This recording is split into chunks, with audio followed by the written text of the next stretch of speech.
So children, in the last video we had discussed exercise 3.6 word problems, and along with that we had also covered some interesting questions, some 2 or 3 extra questions, right? But today we are going to take only the extra questions. There is not a single question left in the textbook which we have not done, so it is done.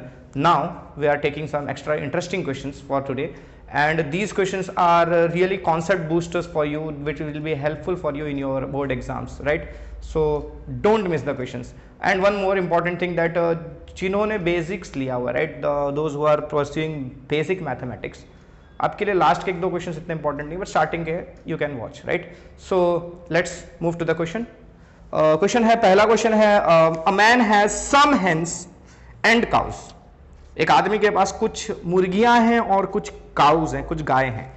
If the number of heads be 48 and number of feet is 140.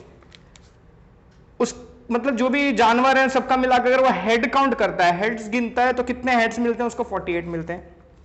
और अगर उन सबके feet यानी legs वगैरह गिन रहा है तो कितना मिल रहा है? 140 मिल रहा है. How many cows are there? तो काउज कितनी है ये बताना है उसको, ठीक है? तो क्वेश्चन पहला हमारा, तो बात आ जाती है ना हेड की. पहले तो हेड की बात करते हैं. अच्छा बताओ, हेड के कितने हेड होते हैं? सॉरी, क्या यार, मतलब हेन के कितने हेड होते हैं? एक. अच्छा, काऊ के कितने हेड होते हैं? एक. अच्छा, रावण होता है तो 10 होते हैं, राइट? पर इन लोग तो नॉर्मल जानवर है तो उनके एक एक हेड है, बराबर है. अच्छा, तो अगर मैं सपोज मेरे पास 10 हैंस हैं और 15 काउज हैं, तो टोटल हेड्स कितने होंगे? 10 हैन 15 काउ. सिंपल, एक एक है तो एक एक ही प्लस किया, तो 10 प्लस 15 25 हो जाएगा, राइट? लेकिन अगर मैं लेग्स की बात करूं तो हैन के कितने लेग्स होते हैं? 2. काउस के कितने लेग होते हैं? 4. अब ये मत बोलना कोई लंगड़ा हो या ऐसा कुछ, ठीक है? ज्यादा लॉजिक मत लगा देना. तो हेन्स के 2 लेग्स हैं, तो एक हेन का 2 लेग, तो 10 हेन का कितना लेग हुआ? 20 लेग हुआ. उस हिसाब से हम काउंट करेंगे. तो 10 इंटू 2, राइट, है ना? 10 हेन्स और एक हेन का 2 लेग, तो 10 इंटू 2. क्लियर है?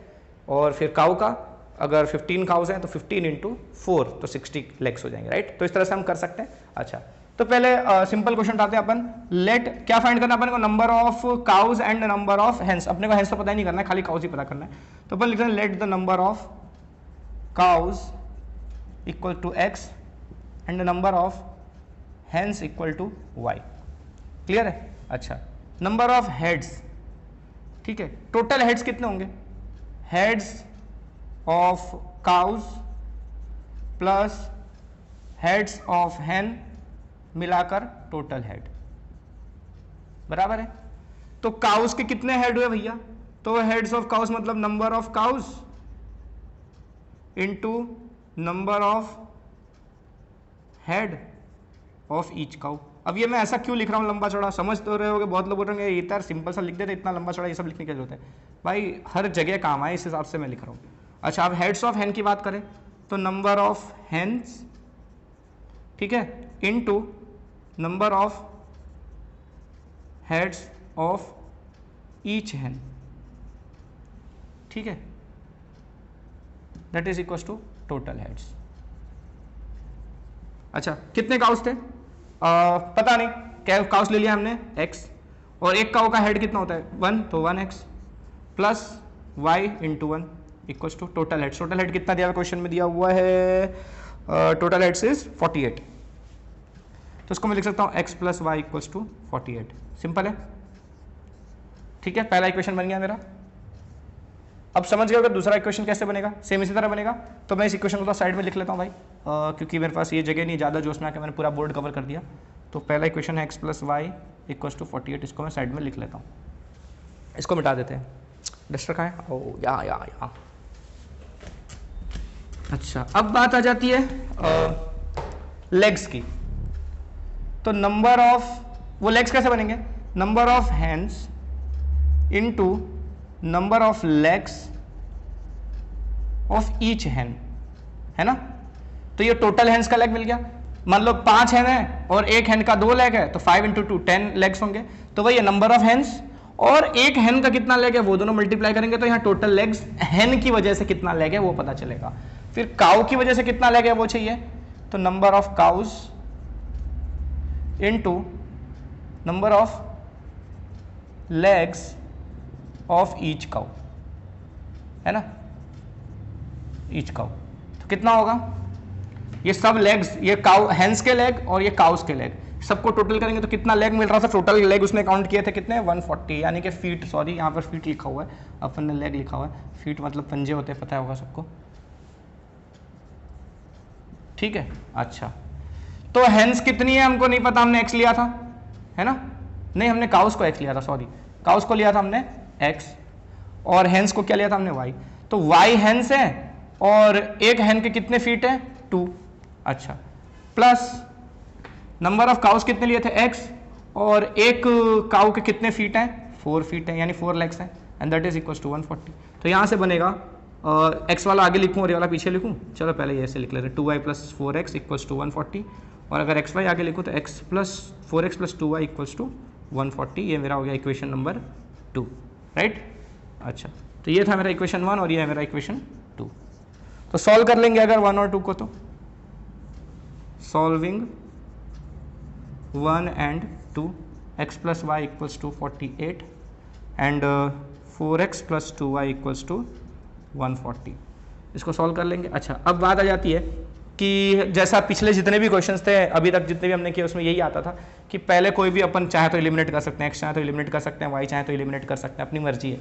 यहाँ भी अपन कर सकते हैं, ऐसा कुछ नहीं है, अपने पहले y को एलिमिनेट करके x निकाल लेते हैं, फिर x की वैल्यू डाल के y निकालेंगे, चाहे जो चाहे वो कर सकते हैं। बट यहाँ पर देखो ना, अपने को खाली काउ का ही नंबर पूछा हुआ, अपने को हेंस तो पूछा ही नहीं है, तो हेंस गिनने की जरूरत क्या है, कर दोगे तो कोई आपके मार्क्स नहीं काट लेने वाला है, टेंशन मत लो, ठीक है। पर अपने को डायरेक्ट ही काउ का ही वैल्यू मिल जाए तो क्या टेंशन है, तो अपन डायरेक्ट काउ के लिए निकालते हैं ना। तो काउ अपन ने क्या लिया था, x लिया था ना, तो अपन को x की वैल्यू चाहिए, तो अपन x नहीं एलिमिनेट करेंगे, अपन क्या एलिमिनेट कर देंगे, y एलिमिनेट कर देंगे, क्योंकि y तो अपने को चाहिए ही नहीं, y तो नंबर ऑफ हेन है, समझे, तो अपने को y एलिमिनेट करना है, तो यहाँ डायरेक्टली वही करते हैं। तो y एलिमिनेट करने के लिए क्या करना पड़ेगा, ये 2 है तो ऊपर 2 मल्टीप्लाई कर देते हैं, जाएगा 2x plus 2y equals to 48 into 2 कितना होता है 96, 4x plus 2y equals to 140, subtraction करना पड़ेगा, 2x minus 4x minus 2x, ये तो कैंसिल हो गया, और 140 माइनस 96 करना पड़ेगा, 10 minus 6 4, right, and 13 minus 9 is also 4, right,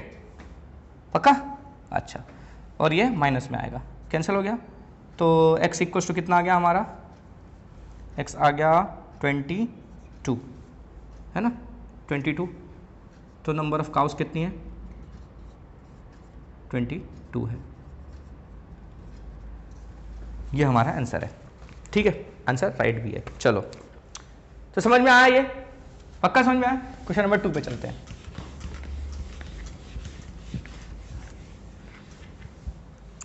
question number 2 है, a man purchased 47 stamps of 20 पैसे एंड 25 पैसे फॉर ₹10। मैन ने 47 स्टैम्प्स खरीदे 20 पैसे और 25 पैसे के, मतलब इसमें 20 पैसे वाले भी आ गए, 25 पैसे वाले भी आ गए, सब मिलाकर कितने स्टैम्प्स खरीदे उसने 47, और कितने रुपए के खरीदे 10 रुपए के, मतलब 47 स्टैम्प्स जो खरीदे उसने, उसको पैसा कितना देना पड़ा है 10 रुपीज देना पड़ा है, ठीक है। अब वो 47 स्टैम्प्स के अंदर 25 पैसे वाले कुछ स्टैम्प्स हैं और 20 पैसे वाले कुछ स्टैम्प्स हैं, ठीक है, इनकी अलग अलग वैल्यूज हैं, अलग अलग नंबर्स हैं, ठीक है। तो इन सबका मिलाकर टोटल अगर स्टैम्प्स को जोड़ा जाए तो 47 होता है, और इनका कीमत अगर जोड़ा जाए तो कितना होता है 10 रुपीज होता है। तो वो अपने ने एक करेंसी नोट वाला क्वेश्चन किया था ना, वो बैंक में गई थी एक लड़की पैसे निकालने के लिए, उसका कुछ स्टोरी था, तो वही वाला टाइप का क्वेश्चन है थोड़ा ये, ठीक है। तो वैसे ही इसको भी करेंगे। तो बात आ जाती है, पहले तो अपन नंबर ऑफ स्टैम्प्स ले लेते हैं, लेट नंबर ऑफ 20, पहला 25 वाला है 20 वाला है 20 वाला है, सॉरी 20 पैसे स्टैम्प्स इक्वल्स टू x, और नंबर ऑफ 25 पैसे stamps equals to y। Total stamps कितने हैं हमारे, कितने टोटल स्टैम्प्स 47, राइट। अच्छा, तो देयरफॉर ये 20 वाला और ये 25 वाला दोनों मिलाकर कितना स्टैम्प लिया उसने 47 लिया है, ठीक है। तो ये बन गया मेरा इक्वेशन 1। अच्छा, अब टोटल कॉस्ट कितना है स्टैम्प्स का, टोटल कॉस्ट दिया हुआ है उसने कितना ₹20, कितना दिया है 10 रुपीज़ दिया हुआ है, सॉरी, ठीक है 10 रुपीज़।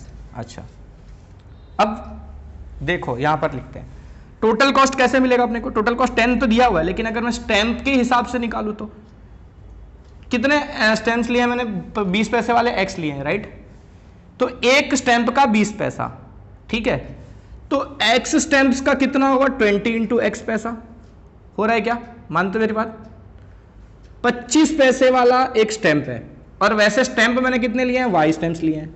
तो एक स्टैंप का 25 पैसा है, तो y स्टैंप्स का कितना पैसा होगा, 25 इंटू वाई होगा, बराबर है भाई। एक पेन का 10 रुपया, तो 2 पेन का 10 इंटू 2, 3 पेन का 10 इंटू 3, 4 पेन का 10 इंटू 4, 25 पैसा एक स्टैंप का है, तो 2 स्टैंप का 25 इंटू 2, 3 स्टैंप का 25 इंटू 3, 4 स्टैंप्स का 25 इंटू 4, तो y स्टैंप्स का 25 इंटू y, बराबर है। अच्छा, तो टोटल कॉस्ट कैसे लिखेंगे, कॉस्ट ऑफ 20 पैसे स्टैंप्स, ऑल 20 पैसे स्टैंप्स, ठीक है, प्लस कॉस्ट ऑफ ऑल 25 पैसे स्टैंप्स, सारे 25 पैसे वाले स्टैंप्स का प्राइस, सारे 20 पैसे स्टैंप्स का प्राइस, दोनों को टोटल किया तो टोटल प्राइस यानी कि 10 रुपए, बराबर है। अब देखो ठीक है, आगे चलते हैं। तो टोटल कॉस्ट ऑफ क्या था हमारा, ऑल 25 पैसे स्टैंप्स, ठीक है। तो वो नंबर ऑफ स्टैंप्स कितना था मेरा, x था, और एक स्टैंप का कितना था 20 पैसा, तो 20 इंटू एक्स मेरे को क्या मिला, पैसा मिला कि रुपया मिला, मैंने क्या मल्टीप्लाई किया, एक्स में पैसे मल्टीप्लाई किए हैं, तो ये 20 इंटू एक्स मुझे क्या मिला है, पैसा मिला है, बराबर है। रुपए नहीं मिले, पैसे मिले हैं, ठीक है, समझ रहे हो ना, रुपए और पैसे का फर्क तो पता है ना भाई, हाँ, बाद में ये मत बोलना। चलो, तो 20x कैसे आया, एक स्टैंप का प्राइस है 20 पैसा, और ऐसे मैंने x स्टैंप्स लिए हैं, तो x स्टैंप्स का टोटल प्राइस कितना होगा 20 इंटू एक्स पैसा, ये पैसे में है, ठीक है। प्लस इसका कैसे निकालेंगे अपन, सिंपल सी बात है, एक का 25 पैसा है और ऐसे y लिए हैं तो 25y, पर ये भी पैसे में है, and that is equal to 10, पर ये रुपीस में है। तो ये पैसे रुपीस के बराबर कैसे हो सकते हैं, नहीं हो सकते ना, तो इसको भी पैसे में कन्वर्ट कर लेते हैं अपन। तो इसको पैसे में कन्वर्ट करने के लिए क्या करना पड़ेगा, 100 से मल्टीप्लाई कर दें, तो अब ये पैसे में हो गया, पैसे पैसे प्लस होके पैसे दे रहे हैं, ठीक है। अच्छा, तो इसको हम लिख देते हैं 20x plus 25y equals to 10 into 100। मैं ऐसे लिख रहा हूँ, क्यों पता है, क्योंकि इसमें से कुछ कॉमन निकल कट जाएगा पूरा। क्या कॉमन निकालने अपन, 5 कॉमन निकालते हैं, चलो 5 कॉमन निकलेगा तो आएगा 4x, ये हो जाएगा 5y, और वो 5 यहाँ जाके इसको काट देगा, तो ये 10 कट के 2 हो जाएगा, तो 200 आएगा, बराबर है। तो ये मिल गया मेरा इक्वेशन नंबर 2, और ये था मेरा इक्वेशन नंबर 1। अब दोनों इक्वेशंस को हम सॉल्व कर लेंगे, आंसर मिल जाएगा पक्का, सच्ची। तो ये तुम खुद कर लोगे क्या, मैं आंसर लिख दूं, इसका आंसर देखो, 20 पैसे वाले स्टैम्प्स कितने आएंगे, 35 आएंगे, और 25 पैसे वाले जो स्टैम्प्स हैं वो कितने आएंगे, 12 आएंगे, ठीक है। तो आप अब इसके आगे तो आपको आता ही है, कोई भी मेथड लगा लो, एलिमिनेशन या सब्स्टिट्यूशन, एक्स और वाई की वैल्यू मिल जाएगी। तो एक्स की वैल्यू क्या थी, 20 पैसे वाले स्टैम्प्स, तो वो उतने, और इस तरफ से, ठीक है। अब मैं आगे जा रहा हूँ दूसरे क्वेश्चन पे, ताकि वीडियो लंबा ना हो यार, और कुछ नहीं है, बहुत तकलीफ हो जाती है वीडियो लंबा रहता है। तो क्वेश्चन नंबर 3 की तरफ चलते हैं। थर्ड क्वेश्चन है, number consist of 2 digits whose sum is 10। एक नंबर में 2 डिजिट्स हैं जिनका सम है 10, डिजिट्स का सम है। If 8 is subtracted from the number, its digits are reversed. अगर इस नंबर से 8 सब्ट्रैक्ट कर दिया जाए तो जो नया नंबर बनेगा उसके डिजिट्स रिवर्स हो चुके हैं, मतलब इस डिजिट में जो इस नंबर में जो डिजिट्स थे ना, वो डिजिट्स इंटरचेंज हो जाएंगे। मतलब अगर 23 था तो 32 हो जाएगा, है ना, माइनस करने से, मतलब एग्जाम्पल दे रहा हूँ, इतना वो मत ले लो। जैसे कि फॉर एग्जाम्पल 43 था, आपने इसमें से 8 माइनस कर दिया, तो नया 18 माइनस कर दिया, ठीक है, क्या है, सब्ट्रैक्टिंग 18, ठीक है।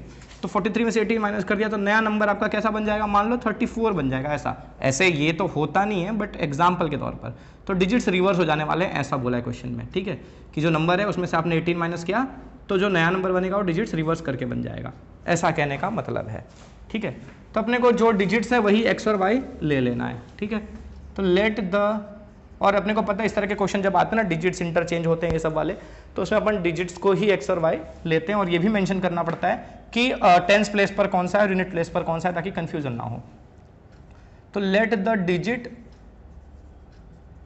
Eight tens place equals to x and digit at units place equals to y, ठीक है। यूनिट प्लेस वाले को वाई ले लिया और टेंस प्लेस वाले को एक्स ले लिया। तो उस हिसाब से अपना नंबर क्या बनता है, ओरिजिनल नंबर जो है वो लिख लेते हैं अपन पहले। तो ओरिजिनल नंबर क्या होगा हमारा, ये टेंस प्लेस पर है ना, इसलिए ये 10 से मल्टीप्लाई होता है, याद होगा हमने कुछ वीडियोस में डिस्कस किए थे, प्रीवियस वीडियोस में। प्लस यूनिट प्लेस पर ये है तो खाली इसको ऐसे लिख देते क्योंकि मल्टीप्लाई बाय 1 होता है, तो वो लिखने की जरूरत नहीं है ना। तो 10x प्लस वाई ये मेरा ओरिजिनल नंबर बनेगा। क्यों? क्योंकि ये टेंस प्लेस पर इसलिए इसको 10 से मल्टीप्लाई किया, ये यूनिट्स प्लेस पर इसलिए इसको 1 से मल्टीप्लाई किया, और दोनों को ऐड करते हैं तो नंबर बनता है। क्लियर है? अच्छा, क्वेश्चन ने बोला है sum of digits. Sum of digits कितना दिया है अपने को? 10 दिया है शायद, है ना। The number consist of digits whose sum is 10। ठीक है, डिजिट्स का सम है 10।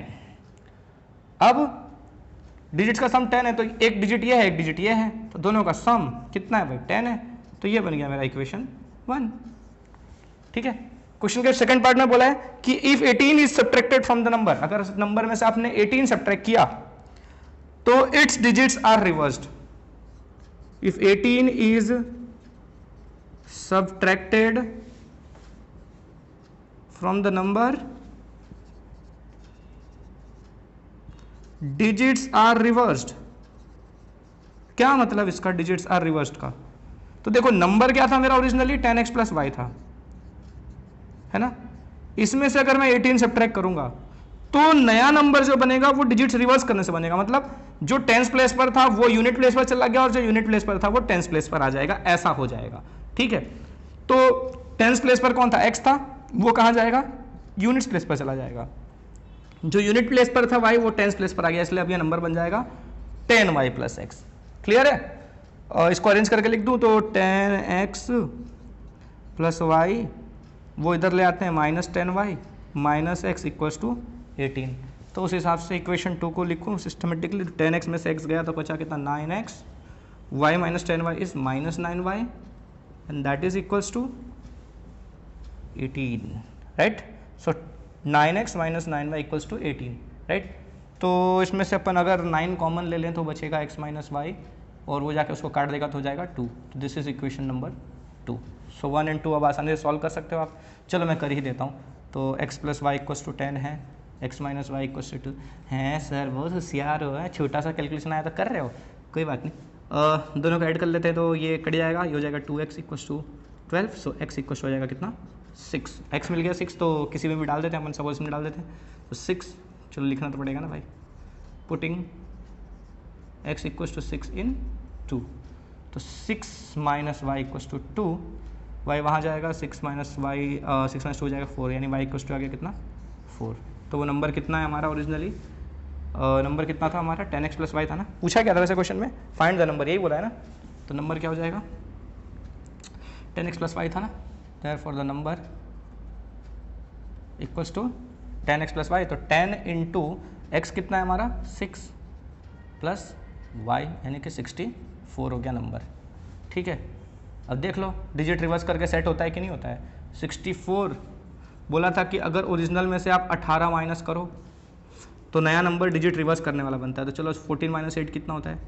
6 होता है, और 5 माइनस 1 कितना होता है? 4 होता है, 46। ठीक है, तो पहले ये नंबर था, इसमें से 18 माइनस करने पर नया नंबर जो बन रहा है वो देखो डिजिट्स रिवर्स हो रहे हैं। 64 की जगह 46 आ गया, यानी सही आंसर है हमारा। समझे? चलो क्वेश्चन नंबर 4 पे चलते हैं। फोर्थ क्वेश्चन है हमारा, difference of two numbers is 5 and difference between their squares is 65। अच्छा, difference of two numbers is 5 और उनके स्क्वायर्स का डिफरेंस कितना दिया है? 65 दिया है। फाइंड द नंबर्स, तो वो नंबर्स फाइंड करो। तो नंबर्स फाइंड करना है तो let the numbers B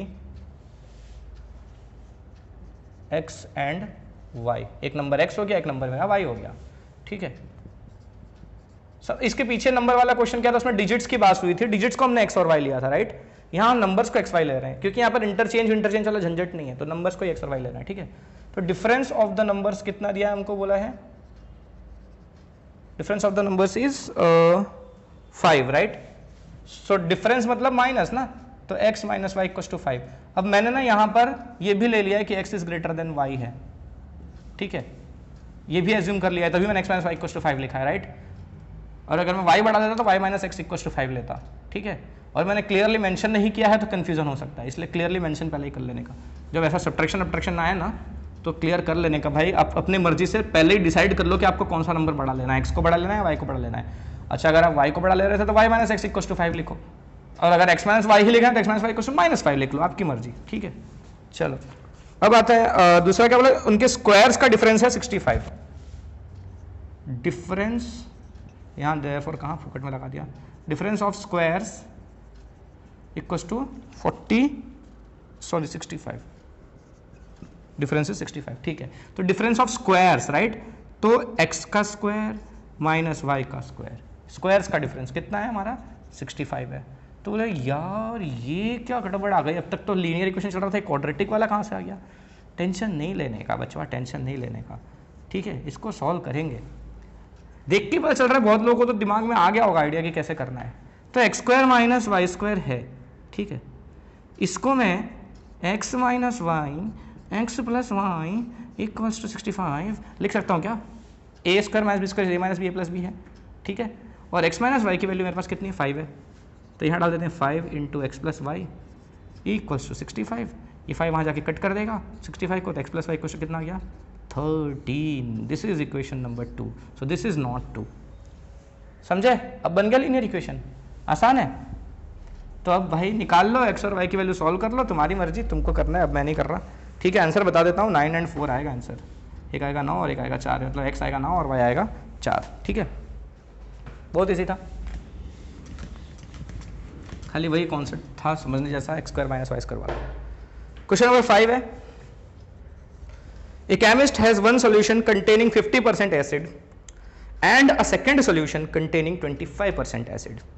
chemist के पास एक सॉल्यूशन है जिसमें 50% एसिड है, तो 85% एसिड है, मतलब बचा जो भी 50% बचा है उसमें पानी है, ठीक है। दूसरा एक सॉल्यूशन है जिसमें 25% एसिड है, तो 25% एसिड होने का मतलब अगर उसने 1 लीटर लिया है तो उसमें 250 ml एसिड है और बाकी पानी है, ठीक है। तो 25% एसिड और बाकी जो 75% बचा वो वाटर है, ठीक है। तो ये इस हिसाब से बनता है। अब how much each should be used to make 10 litre of a 40% acid solution. बोला कि दोनों को कितना कितना यूज करें, मतलब एक सॉल्यूशन, चलो उसको अपन नाम दे देते हैं, ठीक है। एक है सॉल्यूशन ए, एक है सॉल्यूशन बी, ठीक है। तो दोनों सॉल्यूशंस में क्या वो है कि भाई देखो इसमें ना कितना है 50% ना, पहले वाले में 50%, दूसरे वाले में 25% एसिड है, ठीक है। तो ये कुछ अमाउंट लेंगे और ये कुछ अमाउंट लेंगे, ठीक है, और इन दोनों को मिक्सअप करेंगे।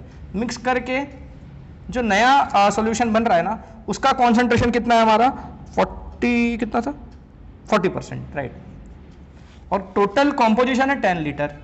अब ये नहीं पता कि ये कितना कितना 5-5 लीटर ले लिया, ऐसा नहीं है, ये 6 लीटर या 4 लीटर हो सकता है, ये 3 लीटर या 7 लीटर हो सकता है, कुछ भी हो सकता है, पर दोनों का वैल्यू कितना, वॉल्यूम कितना है हमको नहीं पता। तो ये कुछ लीटर लेना है, ये कुछ लीटर लेना है, और दोनों को मिलाकर कितना लीटर बन रहा है 10 लीटर, और इसका कॉन्सेंट्रेशन 50% था, इसका कॉन्सेंट्रेशन 25% था, मिक्सअप करने के बाद कॉन्सेंट्रेशन 40% हो जा रहा है, समझे। इसका मतलब क्या हुआ, ये जो 10 लीटर है ना, ये 10 लीटर में पूरा 10 लीटर एसिड नहीं है, उस 10 लीटर का सिर्फ 40% हिस्सा ही एसिड है, मतलब सिर्फ 4 लीटर एसिड है, बाकी 6 लीटर पानी है, ठीक है, समझ रहे हो। और इस वाले में अगर ये 1 लीटर था तो इसका 500 ml एसिड था, 500 ml पानी था, तो उस हिसाब से जितना लीटर लिया होगा उसका 50% एसिड था, 50% पानी था, मतलब अगर आपने 8 लीटर लिया था तो 4 लीटर एसिड 4 लीटर पानी, 4 लीटर लिया 2 लीटर एसिड 2 लीटर पानी, इस हिसाब से था। और जैसा ये भी वैसे ही सब कुछ अरेंज किया अपन ने, मिक्सअप किया तो ये बना। इसका कुछ लीटर था नहीं पता, इसको ले लिया अपन ने x लीटर, ये कितना लीटर लिया था नहीं पता, इसको बोल दिया अपन ने y लीटर लिया था। इन दोनों को मिलाकर कितना लीटर बनाए 10 लीटर बनाए, तो मैं ऐसा बोल दूं कि x plus y equals to 10 है, चलेगा ना, पक्का। तो एक इक्वेशन तो ऐसी बन जाने वाली है मेरी। दूसरी इक्वेशन के लिए हम क्या करेंगे, देखो बोला है कि इसमें 50% एसिड है, इसमें 25% एसिड है और इसमें 40% एसिड है, ठीक है। तो पहले तो हमने टोटल सॉल्यूशन, ठीक है, ये जो मैंने x और y लिया है इस x में एसिड और पानी मिलाया हुआ है, सॉल्यूशन का वॉल्यूम है, राइट, ये y भी सॉल्यूशन का वॉल्यूम है, तो सॉल्यूशन का वॉल्यूम मतलब उसमें एसिड और पानी दोनों मिला हुआ, तो दोनों मिला हुआ और 10 लीटर भी दोनों मिला हुआ, राइट। तो दोनों मिला हुआ अगर जोड़ें एसिड और पानी का, यानी सॉल्यूशन का वॉल्यूम प्लस करें तो 10 लीटर मिलता है, ठीक है। अब अगर मैं खाली उसमें जो एसिड है उसकी बात करूं, ठीक है, तो एसिड इन ए, ऐसे रफ में लिख रहा हूं, plus acid in B is equal to acid in C, final वाले को सी नाम दे देते हैं, चलो ठीक है। तो अब एसिड एसिड की बात करूं तो इसमें एसिड कितना है, जितना लीटर लिया है उसका 50% है ना, जितना लिया उसका 50%, यानी 50% ऑफ एक्स है ना। इसमें एसिड कितना है, 25% था, यानी 25% किसका, जितना लीटर लिया था उसका, तो 25% of y, and that is equal to पूरा बना के कितना बना, 40% ऑफ क्या, टोटल कितना 10 लीटर ना, ये एक्स और वाई क्या लीटर ही है ना, 25% of x litre, sorry 50% of x litre plus 25% of y litre equal to 40% of 10 litre. समझे, नहीं समझे, नहीं समझे, फिर समझाऊं। देखो ये एक्स लीटर लिया आपने, ठीक है, तो एक्स लीटर लिया मतलब वो कुछ भी हो सकता है, 4 लीटर सपोज, तो उसमें 2 लीटर एसिड है, ठीक है, तो ये 2 लीटर एसिड की बात कर रहा हूं मैं, यानी कि 50% ऑफ जितना लीटर तुमने सॉल्यूशन लिया है उसका 50%, तो ये एसिड का लीटर हो गया, ठीक है, यहां भी एसिड का लीटर हो गया, और ये दोनों एसिड के लीटर को मिला दिया मैंने, तो ओवरऑल सॉल्यूशन का एसिड मिल गया मेरे को, ठीक है, तो 40% ऑफ 10 लीटर। चलो तो अब इसको थोड़ा सिस्टमेटिकली लिख लेते हैं यहाँ पर। ये नहीं बनाया होगा तो बना लेना, तो समझ में आएगा तुमको नेक्स्ट टाइम। तो let the solutions, the volume of solutions,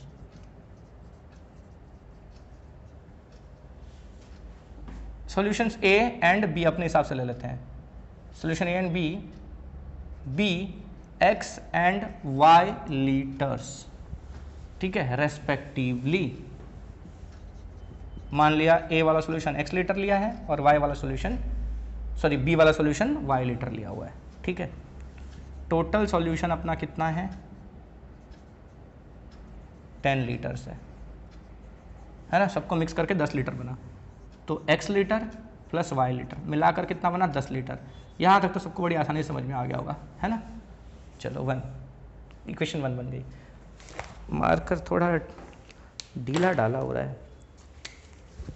अब बोला है कि 50% एसिड है पहले वाले में, है ना, और 25% एसिड है दूसरे वाले में, सबको मिलाने से बनता है 40%, ठीक है। तो 50% ऑफ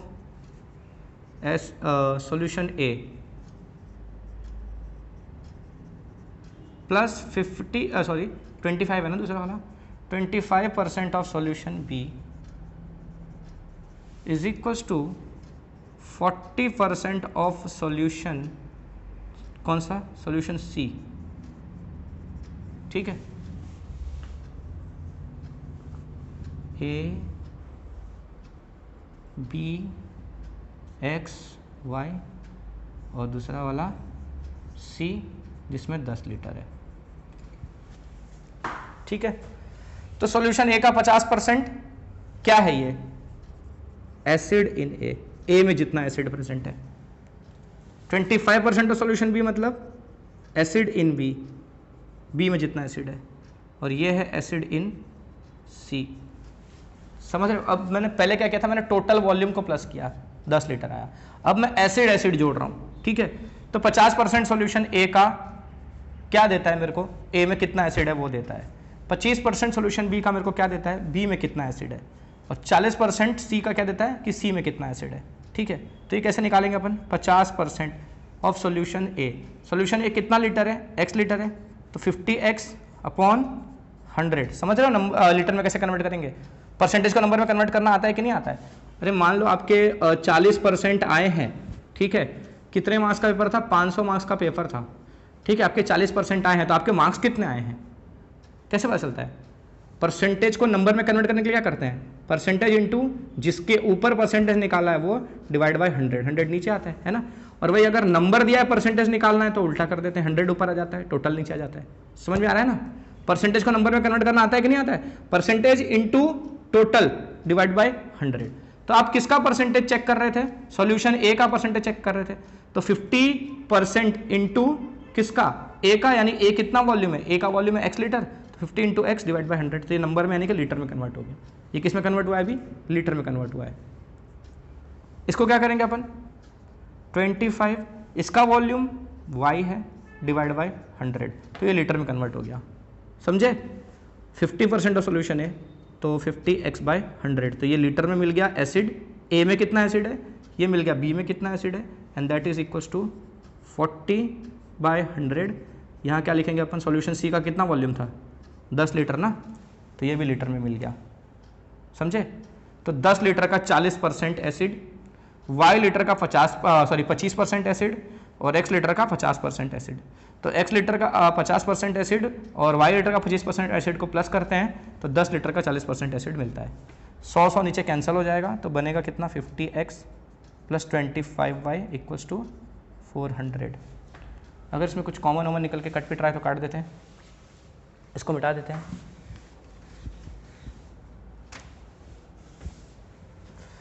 फिफ्टी एक्स प्लस 25 = 400 है।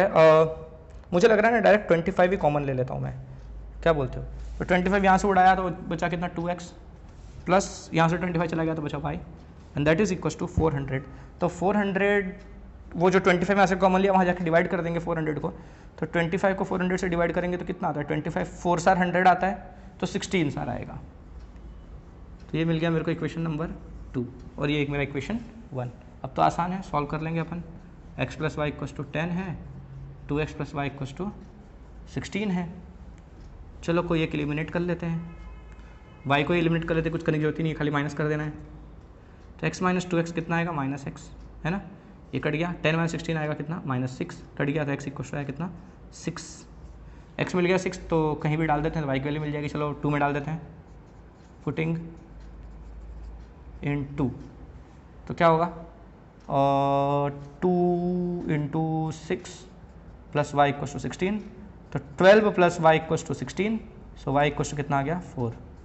तो सॉल्यूशन ए आपका कितना था 4 लीटर, सॉरी सॉल्यूशन ए कितना था 6 लीटर और सॉल्यूशन बी कितना था 4 लीटर। तो 6 लीटर और 4 लीटर सॉल्यूशंस लेने हैं हमको। क्या 6 लीटर और 4 लीटर क्या है सॉल्यूशन का वॉल्यूम है, ठीक है, एसिड का नहीं है। और ये जो 50% था वो एसिड था, ये 25% क्या था एसिड था। तो इसको ओवरऑल अगर आपको समझाऊं तो इसका मतलब क्या होता है, देखो आपने क्या किया x लीटर और y लीटर सॉल्यूशंस लिया, ये सॉल्यूशंस का वॉल्यूम, इनको ऐड किया तो 10 लीटर मिलता है, ठीक है। अब उसका 50% करें तो कितना आता है 6 लीटर का 50% कितना आता है 3 लीटर, ठीक है। मतलब इस सॉल्यूशन में, ठीक है, ए वाले सॉल्यूशन में 3 लीटर एसिड है और बचा 3 लीटर पानी है, तो कुल मिलाकर 6 लीटर होता है। इसकी बात करो सॉल्यूशन बी में कितना लीटर आया, सॉल्यूशन बी का वॉल्यूम 4 लीटर आया है, ठीक है। उसके अंदर 25% एसिड है, तो 4 का 25% कितना होता है 1 होता है।